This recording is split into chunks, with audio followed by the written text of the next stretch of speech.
ரொம்ப பிடித்தமான இன்னொரு தலைவன் யார் தெரியுமா? Jesus Christ. ரொம்ப பிடிக்குங்க எனக்கு அந்த மனிதரை. கடவுளினுடைய மெசேஞ்சர். எல்லாவற்றையும் கடந்து நான் அந்த தலைவனை பார்க்கிறேன். ஒரு தலைவன் வந்து நின்றால் அவன் எல்லோருடைய ஆன்மாவும் வந்து மண்டியிடணுங்க அவங்க முன்னால. ஆன்மா மண்டியிடக்கூடிய ஒரு தலைவன்.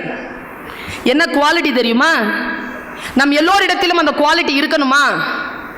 2 சொற்களால் அதை நான் சொல்றேன். ஆசீர்வாதம் இருந்தால் புரிந்து கொள்ளுங்கள். ஆசீர்வாதம் இருந்தால் புரியும், இல்லைன்னா புரியாது.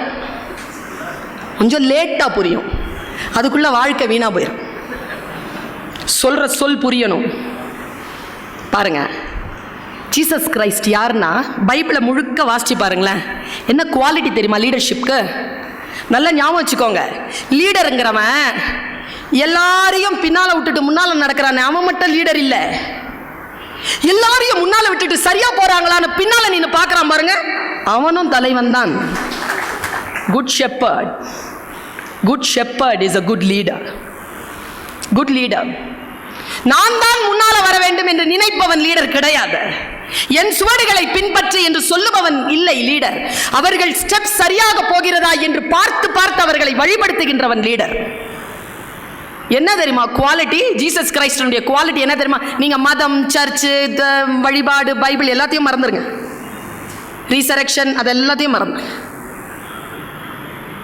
உங்க மனசுக்குள்ள ஆழமா போக வேண்டிய ஒரு குவாலிட்டி உங்ககிட்ட இருந்தா, உங்ககிட்ட அது வந்துருச்சுன்னு அர்த்தம். வராது, கஷ்டம். இன்னிலேருந்து ட்ரை பண்ணுங்க, இந்த வினாடியிலேருந்து ட்ரை பண்ணுங்க. He is the leader. Why? He is having the quality of the mankind. What is the quality? He is a man of no mood. மூடு அப்படிங்கிறது ஒன்று கிடையாதாங்க அவருக்கு. எதுவுமே அவருடைய மூடை நீங்க கெடுக்கவும் முடியாது, மாற்றவும் முடியாதான். நம்மளை எவ்வளோ சீக்கிரமாக மாற்ற முடியும் தெரியுமா? ஒருத்தன் நாயோட வாக்கிங் போயிட்டே இருந்தான். முன்னால் வந்தவன் கேட்டான், என்ன நாயோட வாக்கிங்கா? எப்படி தெரியுது? ஏன் சார் நீங்கள் டென்ஷன் ஆகுறீங்க? நான் உங்ககிட்ட கேட்கலையே, நாய்கிட்ட கேட்டேன்.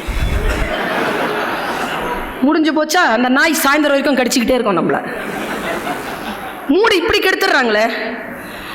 என்ன மேடம் நல்லா பேசுவீங்கன்னு பார்த்தா சுமாராக பேசுனீங்க, முடிஞ்சு போச்சு சாயந்தரம் வரைக்கும் என் மூடு. மூடு இப்படி கெட்டுருது.